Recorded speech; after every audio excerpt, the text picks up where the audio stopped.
Welcome to the Wildcast podcast. I am Justin Spears, Arizona football beat writer, here with my guy Micah Lev, senior writer and columnist. And yeah, when you hear our voices, usually we talk all things Arizona football, which we are going to do after Arizona's 25-point loss to Iowa State, losing 39-14. I'm not going to say it's scoregami, but I don't think I've ever seen a 39-14 score in Arizona football history. But regardless if it's scoregami or not, tough loss for the Arizona Wildcats. We'll be answering your Twitter mailbag questions later on in the podcast. And then, of course, we're going to kick things off talking about the Iowa State trip. Lev, have you ever been to Ames, Iowa before? I have not.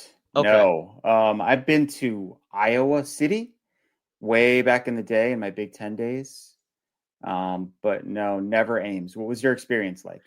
I got to say, Ames exceeded my expectations. I went in with very low expectations, but the tailgating scene was out of this world. I mean, the empty parking lots around the stadium.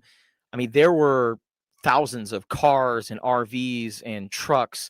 And, you know, as far as like the tailgating atmosphere, like it wasn't like super hyped up or anything like that. Like they didn't have a bunch of loud music playing and, you know, it wasn't a bunch of drunk people getting crazy and whatnot. Like, you know, a scene that you would see sometimes at other places, but the people were passionate about Iowa State football. They loved their Cyclones and they sold out Jack Trice Stadium. I mean, 61,000 people all in that stadium and every seat was filled for that game on Saturday. And it was really refreshing to go to a stadium and see so many people packed into that stadium and so many people that were just so kind and nice. Like people always talk about Midwestern folks, you know, and the Midwestern hospitality, same like that down south, right? The Southern hospitality, but man, that Midwestern hospitality, the folks out in Ames were so nice and so kind. And as far as, you know, some of the best places in the Big 12, I got to put Iowa State up there near the top. That was a very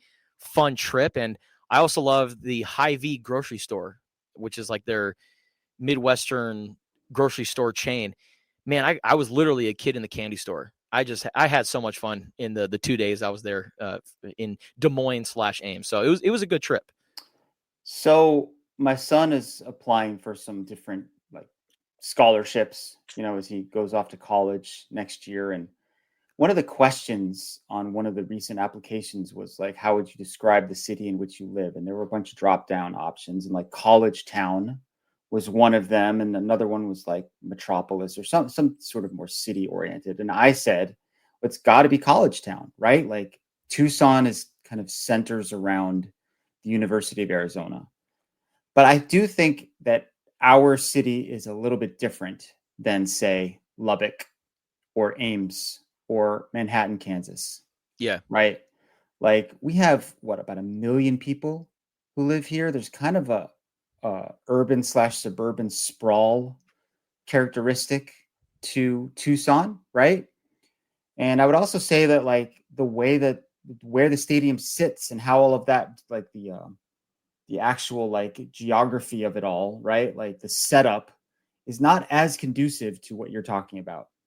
Right? Like the mall is great. It's a great thriving area for tailgating, but it's not like the entire area around the stadium is available for tailgating. Right? So you don't get that overwhelming scene. I remember all the times I went to Notre Dame when USC was playing there, and that was what it felt like. It was just like tailgates for miles and miles and miles, right? And like the entire weekend was centered around that. And I just don't get that feeling here as much.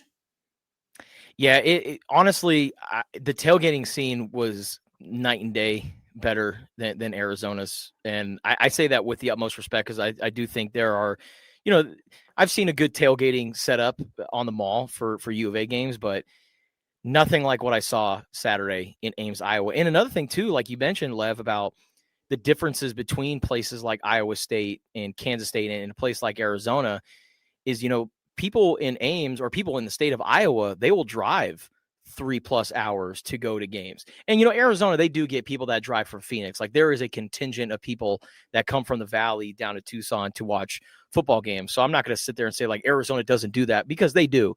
But, 3, 4, 5 hours from other parts of the states, like, people do that in Kansas. They do that in Iowa. So it's a little bit different. And it was a great atmosphere. It was rowdy. And once again, Arizona trips up on the road. They've had some issues on the road under Brent Brennan, going back to last season. Now they are 1-5, and they once again on the road they got blown out. But you know what, Lev? We talked about this on the radio show too. Even though they got blown out, I didn't leave that game thinking, man, this Arizona team is in a world of trouble. Like, okay, special teams, that's still a work in progress, and that's still, that's been a common issue. I mean, we can look at every game this season and say special teams has been kind of a disaster outside of Ian Wagner's kickoffs. But I also left that game feeling like, you know what, this team will learn from this. And they ran into a team that's probably going to go to the Big 12 championship game, or at least be in that conversation when it's all said and done. They were in the Big 12 title game last year, and they're so well coached, and they don't make a ton of mistakes, and they capitalize on your mistakes. And that's exactly what Iowa State did. I'm not going to say that Arizona ran into a buzzsaw, but they ran into a really well-coached, disciplined team, and they were playing at home, coming off a bye week as well.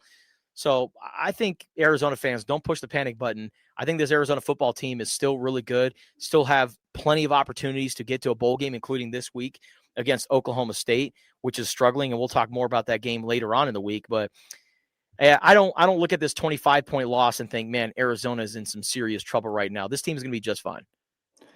Yeah, a couple things on that. Number one, you're absolutely right. Iowa State is a team that doesn't make a lot of mistakes. And they didn't. They had one turnover, one forced pass by Rocco Beck. They had one penalty for 5 yards. Arizona only had 2 penalties the whole game for 30 yards. They had no false starts in this raucous environment. They had no holding penalties.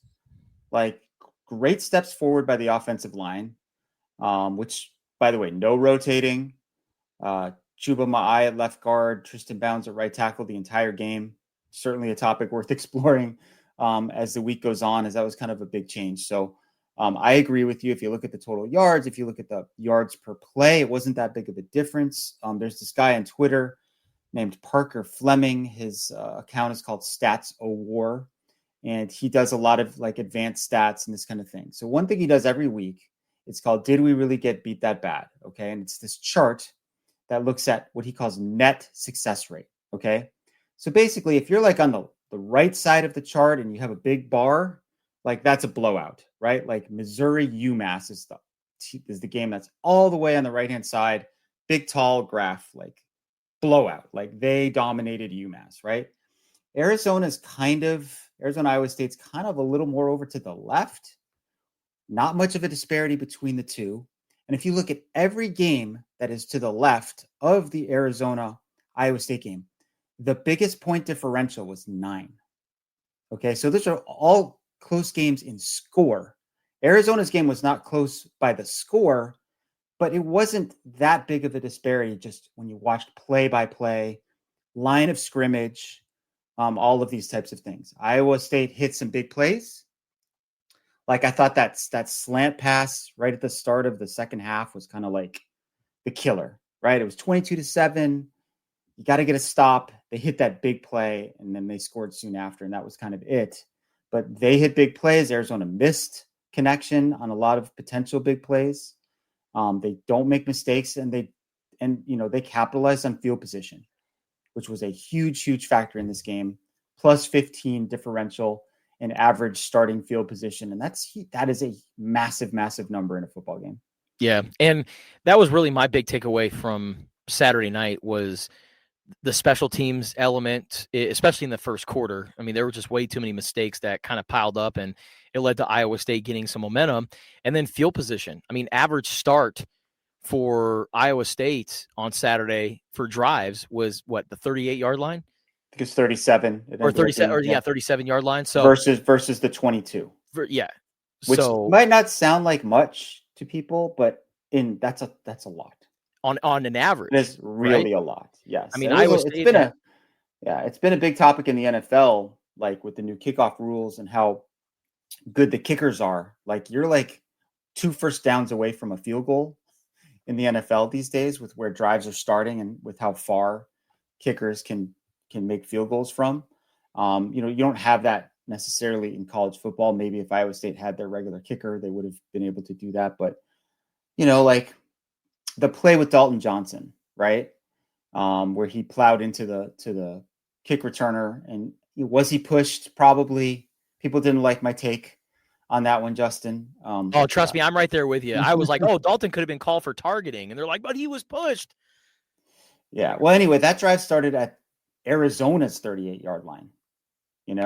The first interception was returned, I believe, into Arizona territory, right?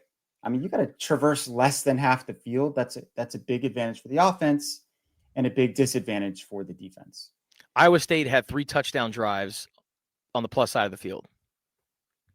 Like it's hard to win on the road when the home team is starting already in your territory and they're scoring and they have touchdowns. So, and they don't commit penalties. Yes. And they rarely turn the ball over, right? Yep. And I would also add, they play a style that you just don't see very much anymore. It's kind of like Stanford, Utah. bit back in the day, right? Utah's another one. Like they had 4 tight ends on the field at times.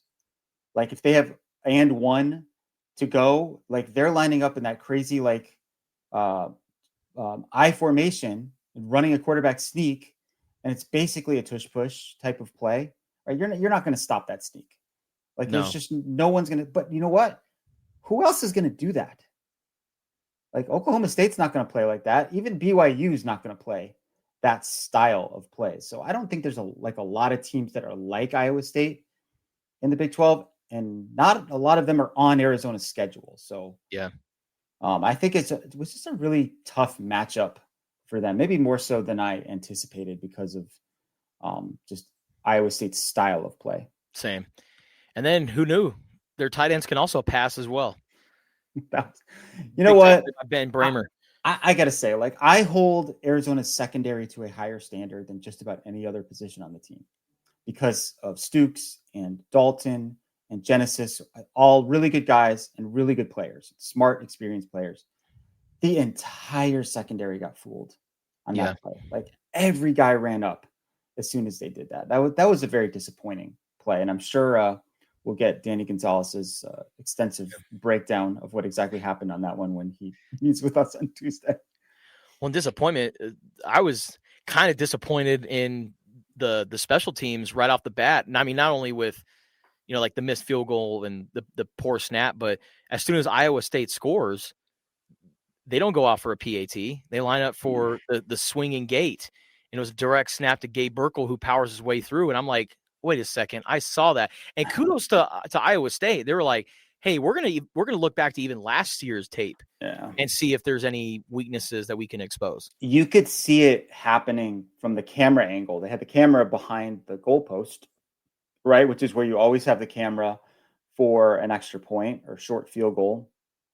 And you could see the numbers. Like they shifted a bunch of guys over to what would be the offense's left side, and Arizona didn't. Like there were like a bunch of guys still kind of in the middle. I'm like, they're going to get outnumbered here. And sure enough, they pitched it and they ran right in. And I mean, it's still super early in the game, but you're trying to like seize the momentum. You're trying to quiet the crowd. And instead of like having a 3-0 lead, which they could have had if they had made their field goal, Arizona, that is, you're down 8-0. Yeah. Right. And everyone's going nuts. And it just, it set the tone for the rest of the evening. No doubt. Well, now Arizona suffers its first loss of the season, and they turn their attention to the Oklahoma State Cowboys. How about the spread in that game, Justin? It's up to 20.5. Oh, geez. Yeah, it opened up at 17.5, then moved to 19.5, and now it's 20.5. So, yeah, they're not liking the Cowboys. Research project for you. When was the last time Arizona was favored by that much against a Power 4 or Power 5 conference opponent? Oh, man. It's got to be like forever, right? We'll have to look it up. Maybe we'll find it. We'll find that information and let you know on the next podcast. But Yeah.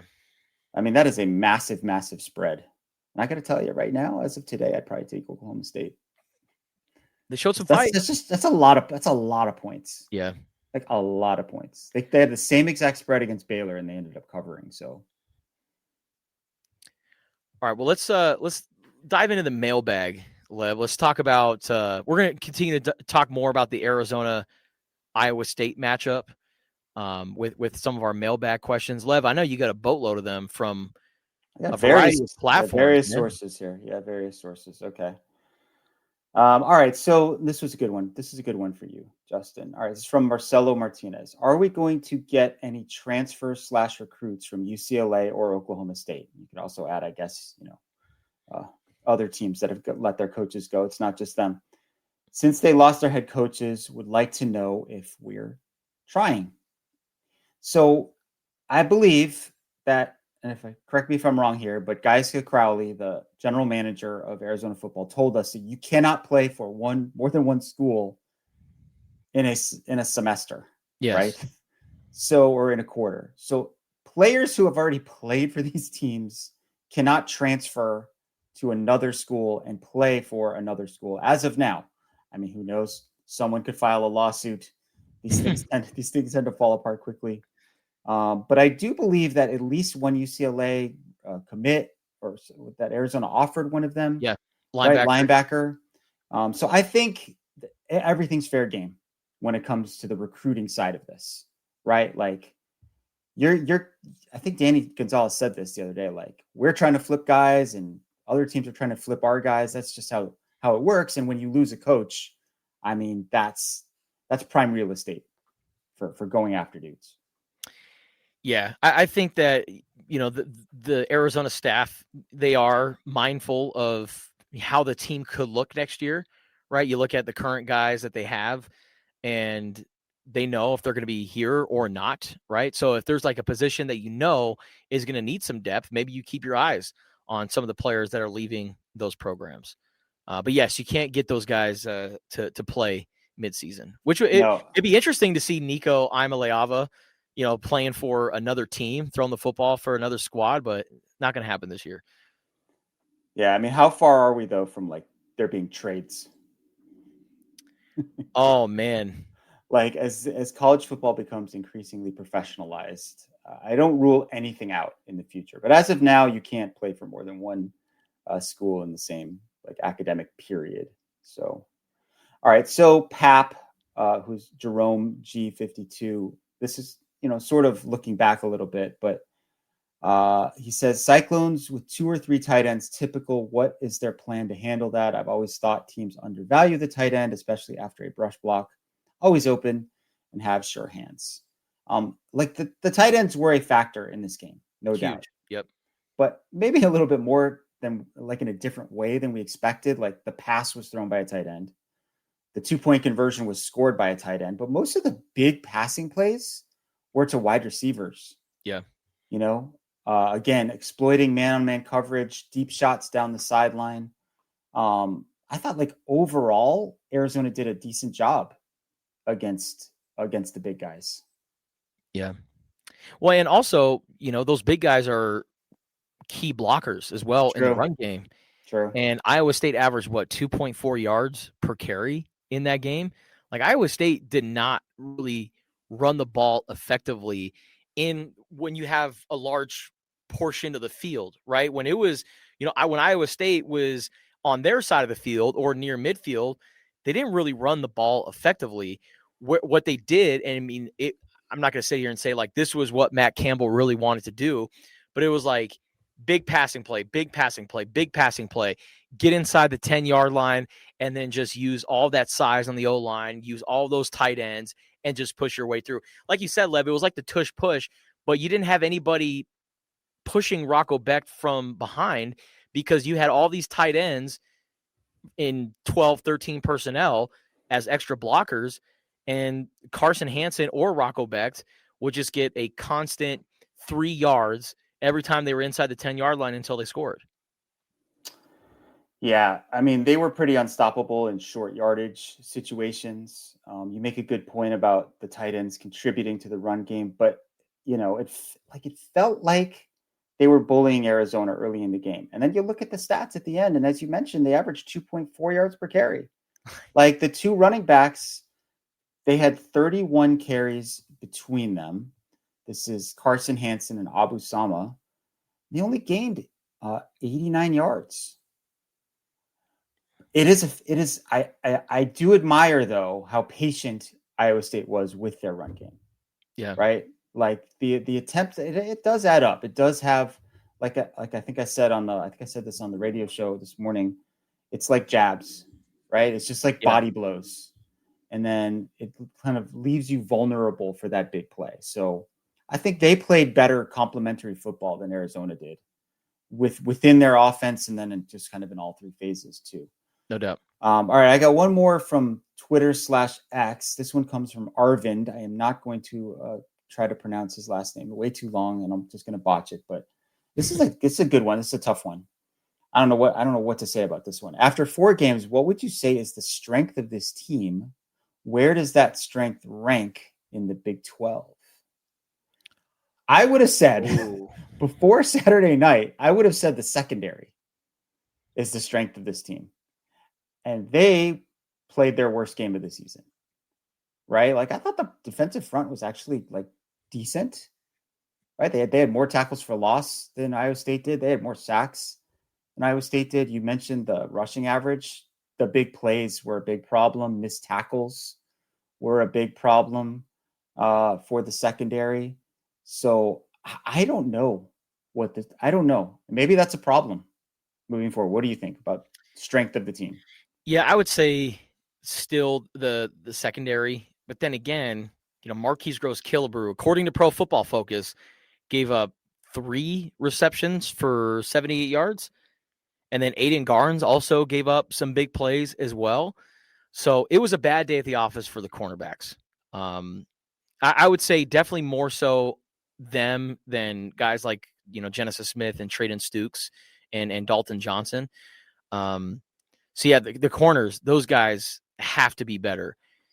But as far as like the strength that I could put up against anyone in the Big 12, that's hard because Iowa State's DBs, even without Jeremiah Cooper, I mean, those guys were very impressive. Was it John Tez Williams who came up with a pick? I mean, That was a great play. That was more of a better play on his part than a bad play on Noah Fafita's part. And then Jamison Patton as well, who had the other pick. And those guys tackle really well too. It's like every time that a receiver would get into a one-on-one, the DB always won that matchup. I was very impressed with Iowa State. Arizona had like no yak in this No. game. Like the only yak came, there was that one play to Sam Olsen, I think, kind of leaking out of the backfield where he got some yards. Running backs, they're always going to have yak because they usually catch the ball around the line of scrimmage. But like with wide receivers, I don't think there was like a single play where they like hit the guy in stride, broke away from the defender. It was a lot of hook routes, right? Which probably suggests that Iowa State was playing a lot of zone, and they were reading the coverage. And we'll kind of get more into the timing with receivers and this type of thing with our last question. But here's the next to last question that I have. And this one comes from Facebook Messenger. This one is from John Viator, who's a frequent contributor. I'm sorry for botching your last name. Is it Vader? Is it Vader? It might be. Vader. Like Darth. Anyway. All right. So what is the prevailing logic on kick returns? I found it frustrating that we regularly attempted a run back versus just fair catching deeply kicked balls and starting at the 25-yard line.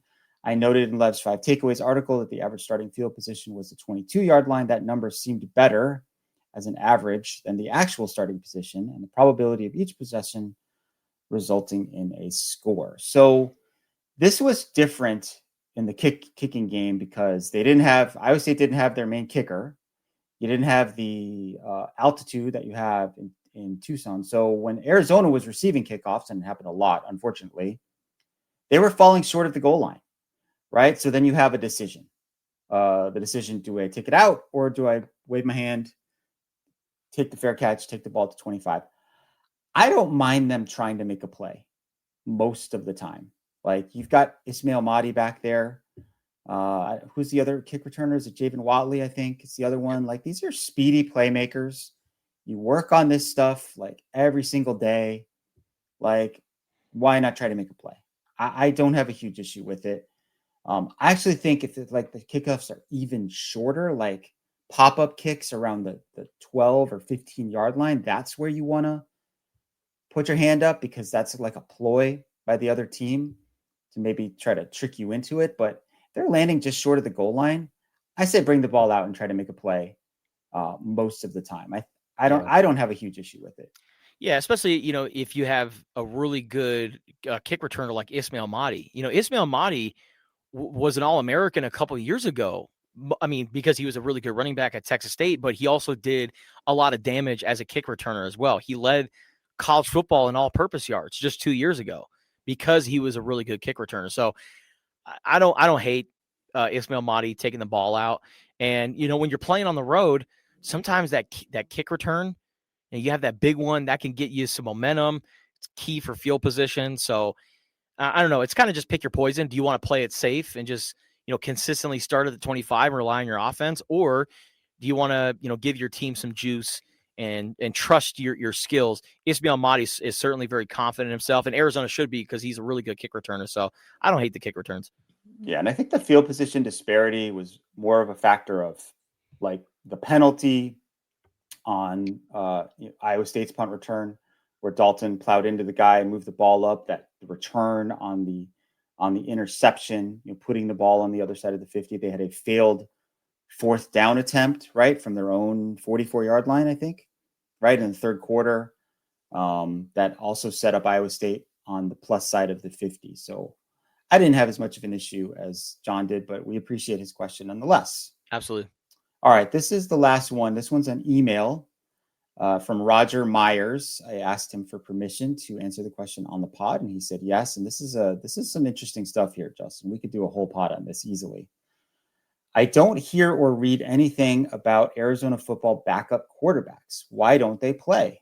What are the alternatives to Fafita, who has 1 year left of eligibility? He's a redshirt junior, I've read.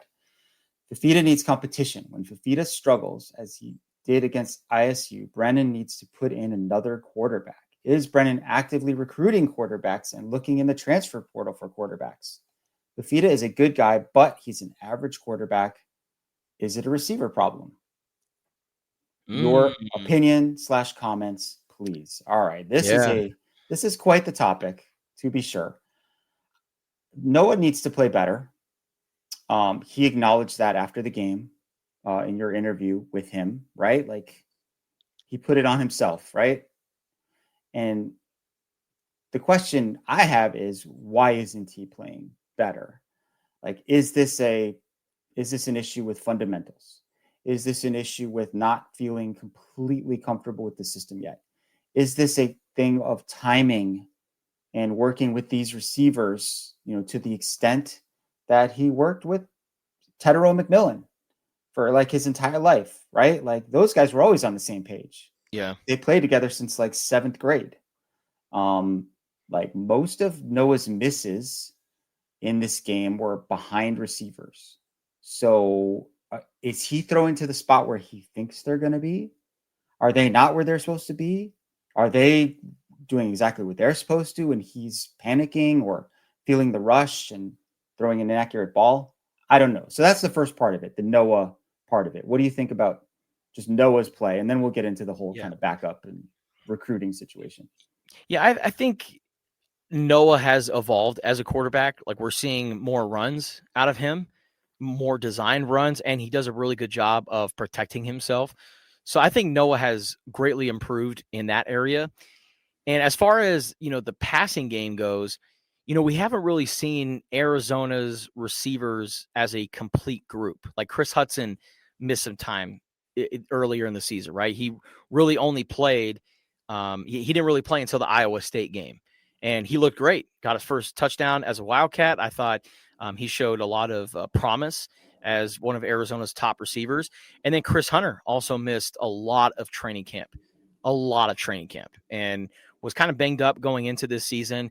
And so I think Noah is still trying to work on the timing and work on the chemistry with guys like Chris Hunter and Chris Hudson. And people could sit there and be like, well, what the hell do these guys do in the spring? What the hell did they do during training camp? And you can develop that chemistry and you could look great in that practice setting. Nothing beats a live game. Nothing. I mean, the live bullets, the different defenses, the things that side of the ball throws at you, it's just different when you're in a game. And like I said earlier, the fact that Arizona hasn't really been complete at that receiver spot, I'm not trying to make excuses for Noah Fafita. I'm really not. But I look at it from a logical standpoint, and the guys that are going to be his top receivers this year are now really becoming in the mix. And you're playing against maybe the best secondary in the Big 12, with Marcus Neal and Jontez Williams and all those other guys. So yes, Noah Fafita needs to play better. Like some of those passes were behind Chris Hunter. Now, sometimes the incomplete passes were because the receivers were kind of in the same spot and they got like jumbled up, and that happened twice. Yep. Twice. And so it's really not all Noah Fafita. There's a number of factors, but yes, when it's all said and done, Noah Fafita needs to play better. So, okay, how badly would he have to play to actually be pulled from a game for performance? Like, it's almost inconceivable to me that would happen. Like, it's just like people need to get that kind of idea, I think, out of their heads, because he is the unquestioned leader of this team, right? And it would send like a really, I don't know, a weird message if they were to pull him because of performance reasons. I mean, look, he could go out and throw like 6 interceptions in a half or something, and then maybe you have no choice. But I don't see them like taking him out, right? He asked about who the backup quarterbacks are, this sort of thing. Braden Locke is the primary backup, transfer from Wisconsin, guy who has a lot of experience. I think they would be okay if Noah got hurt and they had to play Braden Locke in a game or even in a big road game. He's experienced all that stuff.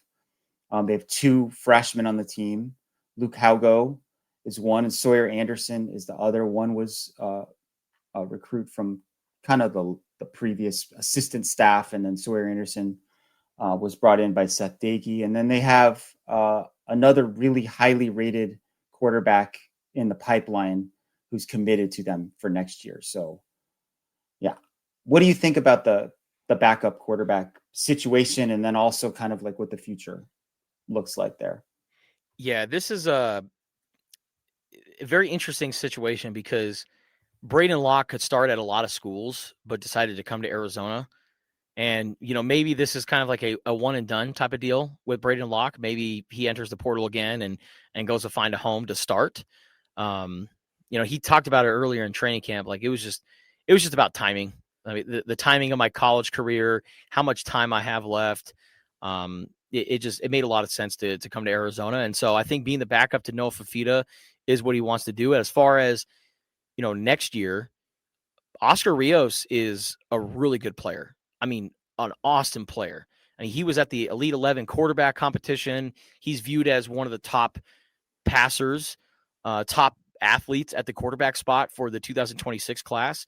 But he's also really skinny and needs to, develop his body a little bit. And he's also coming in as a freshman. Yeah, just because you're a highly touted recruit, that's great that you're killing it at Downey High School. But, Iowa State is a little bit different than Dominguez High School, right? So it's just a different level of competition, and he needs to get better and get those reps and continue to develop. And his time will come. But it probably won't come until the 2027 season when Noah Fafita finishes his last year in 2026. And Noah's a good quarterback. And, Seth Dagey has the utmost respect for a guy like Noah Fafita and has just an insane admiration for his skill set despite his size. And, when Seth Dagey raves about you, I understand like he's the quarterback and, you want to put that confidence in him. But Seth Dagey has worked with a lot of great quarterbacks, including a guy who just beat my LA Chargers in Jackson Dart. He's worked with some great quarterbacks, and Noah's skill set I mean, Seth Dagey will tell you he can put Noah up against any one of those guys that he has coached. So Noah's a good quarterback. Just wait. So I would like to see them lean into a little bit more of the movement game, right? Like maybe some more rollouts, some more bootlegs. Yeah. Noah's really good at throwing on the run, and then you get him away from the big bodies that he might have trouble seeing over if you do that, right? That's one thing I would like to see them do. I would also say, Justin, I'm surprised they haven't run more screen passes, whether that's to wide receivers or running backs, based on what we saw during the spring and in fall camp. Like I thought it was going to be like screen pass palooza for them, and they really haven't done it that much. And I don't know if that's just like this is based on the way that defenses are playing against them or whatever, but I'm surprised we haven't seen more of that. Like Jed Fish, of all people, the pro style coordinator, he ran those wide receiver screens all the time. Yeah. Right. And it was like if they're blocked well, it's like easy money, 5-6 yards, an easy throw for the quarterback. And I'm surprised they haven't done more of that stuff. And I will say, like Seth Dagey last year at Marshall, he changed his offense like kind of in the middle of the season based on who emerged at quarterback. Right. So I think we will still see the scheme evolve a little bit over the course of the season to cater to what Noah Fafita does best. And maybe Seth Dagey is still learning what that is. All right, Lev, I got some Twitter mailbag questions. Yeah. This one comes in from Kyle Morris. Kyle Morris asks, why do we punt on those fourth downs late in the game? What difference does it make if we lose by 20 or 30 when we could have taken the risk to try and get back in it? And I know exactly what he's talking about. And Lev, you actually wrote about this in your 5 takeaways. And I agree with you, Lev. I agree, because what message do you want to send? Because in the middle of the game when you're punting, it's like, all right, let's take our ball and go home. Let's just call it a day. But when you're calling timeouts super late, when the game is already put away and all Oklahoma State wants to do is run out the clock, you're calling timeouts. I get that you want to send the message that, hey, we play until the final whistle. Well, that also includes in the middle of the fourth quarter when you're not burning all your timeouts. So like you said in your takeaways, like pick a lane. What do you want to do? You want to wave the white flag and go home? Or do you want to play all the way to the end? I'm always in favor of playing to the latter, but yeah, take your shot on fourth down. See what you can come up with. Yeah, I mean, I understand because of the field position, like you're inside your own 15. There's still over 10 minutes to go in the game. I just wonder how realistic is it to think at that point that you're going to get 3 more possessions, right? And as I noted in my 5 takeaways, they actually did have 3 more possessions. The last one, they took over the ball with 43 seconds left. And obviously, if you convert, if you score, Iowa State will play things differently than they did with having a 3-score lead versus a 2-score lead. But I agree with, what was the name of it? Kyle Morris. Yeah. Why not? What really is the difference if you don't make it there? They score again. You're still down by multiple scores. This is the last stand. Take the last stand. Yeah. Take that shot. And if it doesn't work, it doesn't work. But at least you're showing that you're here to win. And you're showing that you have confidence in your offense that they can make a play when they need to. This one comes in from Chris Halligan. And Chris asks, will the coaches do something about our long snapping? Seems like more than half the snaps are troublesome. And Chris is not wrong. Now, the snapping issues have been on field goals. Punting, they've gotten to Michael Sagada-Medina and also Isaac Lovison, which we saw on Saturday against Iowa State. Punting snaps hasn't been an issue. Michael Sagada-Medina dropped that one against Kansas State. That's on him, man. That's not on the snapper. But Avery Salerno, the transfer from Jackson State, he has had some off snaps, and that's contributed to Michael Sagada-Medina not making his field goals. Now, Michael Sagada-Medina, there are some kicks that he just has to make. and he is 2 for 6 on field goals that are longer than 40 yards. He had that PAT that he missed it wasn't even a miss. It just got blown up. Like there was but that was because it was a poor snap, right? So yeah, snapping is an issue right now, Lev. And it wasn't the difference maker in a 25-point loss to Iowa State, but there are going to be games this year where Arizona's going to be in some tight ball games, and that cannot be an issue. And I fear, knock on wood for Arizona fans' sake, that this might come back and bite Arizona in the ass. I think similar to how we just kind of blame Noah Fafita for every errant pass, that maybe there's like more to the story, right? Like, I bet you when we ask about Michael Salgado Medina missing these field goals, that he's going to bring up, Brent Brennan, the operation, right? If that snap is a little low, a little high, a little wide, it throws off the timing, and it's such a precise operation when it comes to timing. Yeah. And that one little thing can throw it off.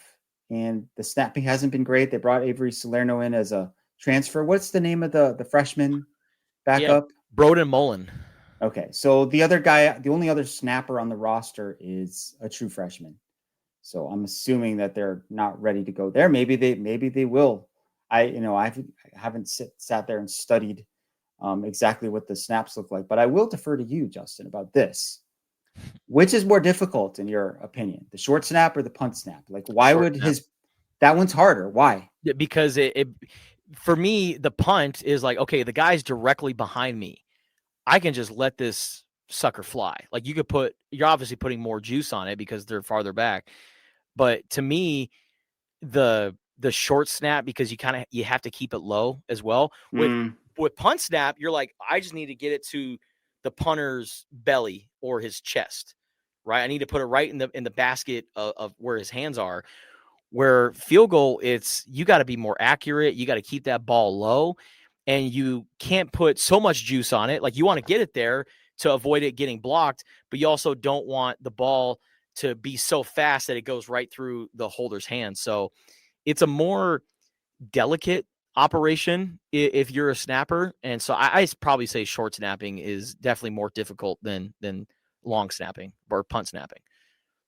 Interesting. I guess you don't have to be quite as precise either with a punt snap, right? It could be a tiny bit off one way or the other. The punter can move to catch it, whereas you want that short snap to be like in that exact spot. Yeah. Right. And one results in points and the other one doesn't.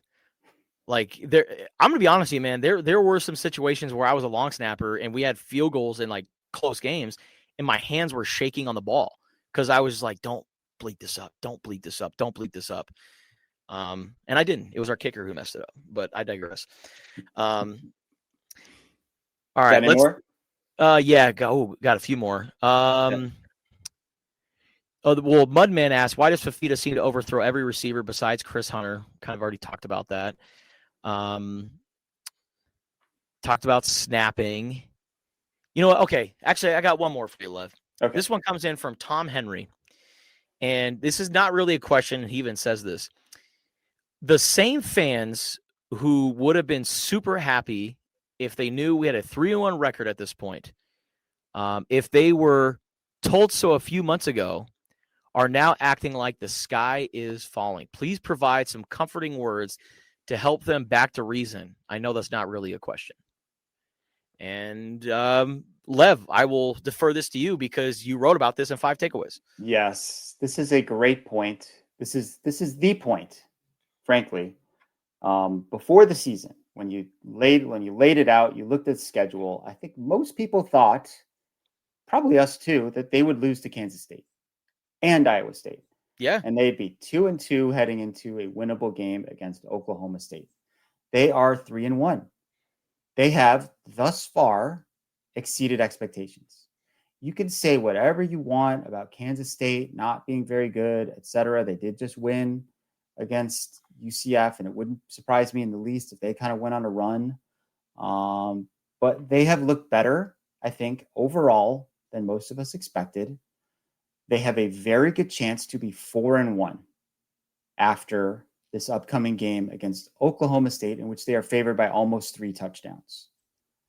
Anyone would have taken that coming into the season. Heck, there were people who thought they were going to struggle against Hawaii, right? I think I took Hawaii in the points. Yeah. Or no, you know what? Actually, in my preseason game by game, I took Hawaii. But then actually, after I saw Hawaii play, I went with Arizona in that one. So they weren't very good. But anyway, the point is, like, everyone overreacts, gets super emotional when a win happens or a loss happens, usually more so when a loss happens. And I think when you look at the body of work, you look at where the team is at overall, they're just fine. And they are trending toward making a bowl game. And that would be a pretty big deal since it's only happened one time in the last 7 seasons. Like, looking at the schedule here, games that they won't be favored in. Okay, so they weren't favored against Iowa State. They're not going to be favored against ASU to end the year. BYU will be interesting because BYU is ranked. They probably won't. That'll probably be close. That'll probably small spread though. If Arizona plays well, maybe 3. Okay. 3 to 5. So those 3 teams that I just mentioned are teams that could very well be in the Big 12 title picture. Sure. Right. And so that's what I'm saying. Like, after a 4-8 season, okay, you don't beat the upper echelon of the Big 12. Arizona, considering the year that Arizona had last year, you're going to take that. You will happily take 6-6, 7-5, maybe even 8-4 this season for Arizona. So, fans, I love them so much. Sometimes they can overreact. And I mean, look, you've got Kansas at home, which they just lost at their home to Cincinnati. Yep. You've got Baylor at home, which has not been, what, they're 2-3. Like, Baylor hasn't been great. They're beatable, I would say. Now they do have some kind of tricky, underrated road games. Houston on the road. Houston's not bad, although they probably should have lost that game to Oregon State on Friday night. Cincinnati's kind of sneaky good, and we'll save our predictions for the Cincinnati-Iowa State game for our next pod this week. But it's worth noting that Cincinnati's actually favored in that game over top 15 Iowa State by 2.5. So that's kind of interesting. And then they also have a road game against Colorado, which, again, I think Colorado is beatable. Yeah. They seem like they're getting better, but that's not a game where you go, oh my God, there's no chance they can win. Yeah. What you have to do, though, in order to win these games is you have to play like Iowa State played. Right? You have to win, as they say, on the margins, do all the little things right. And I think it's a learning process for Arizona, and they're just not quite there yet, especially when they're away from Arizona Stadium. Yeah. And I thought Brent Brennan said it perfectly. It was a harsh measuring stick for Arizona. I think that was a really good way of putting it. Oh, speaking of the BYU game, that game will kick off next week, 5 p.m. on ESPN2. Great kickoff time, great network in Tucson, Arizona. What do we do to deserve this, Lev? Noon kickoff this week, 5 p.m. next week. Oh my God! They told us when Arizona moved to the Big 12 that this would happen eventually, and now it's actually happening. We're getting some earlier kickoffs. I'm surprised, but then I saw that they put the Arizona State-Utah game in that 7:15 slot on ESPN, and that probably makes more sense. That's probably slightly more attractive game on paper at this point than BYU and Arizona, but should be a good one, especially if Arizona takes care of business this week. Yes, sir. We'll talk more about this Arizona-Oklahoma State game later on in the week when we get our guy Jordan Ham on the podcast. I don't know. Big bounce back for the Big 12 Bonanza Yeah. Pickers this past week, Justin. We did well after that disaster the week before, so happy to talk about it. Heck yeah, man. And then we'll talk about Mike Gundy getting let go at Oklahoma State and just kind of their whole coaching situation. Oklahoma State, a very interesting team going into this week. They showed a little bit of fight in that game against Baylor, so I don't think that the Cowboys are going to come in here and roll over, but this is a game that Arizona should win, and it should be a bounce-back week for the Wildcats, but we'll break it all down later on in the week. We appreciate you guys for listening and watching. Catch the Wildcast podcast on Apple, Spotify, also Tucson.com, and find all of our coverage of Arizona football on Tucson.com and the Wildcaster mobile app.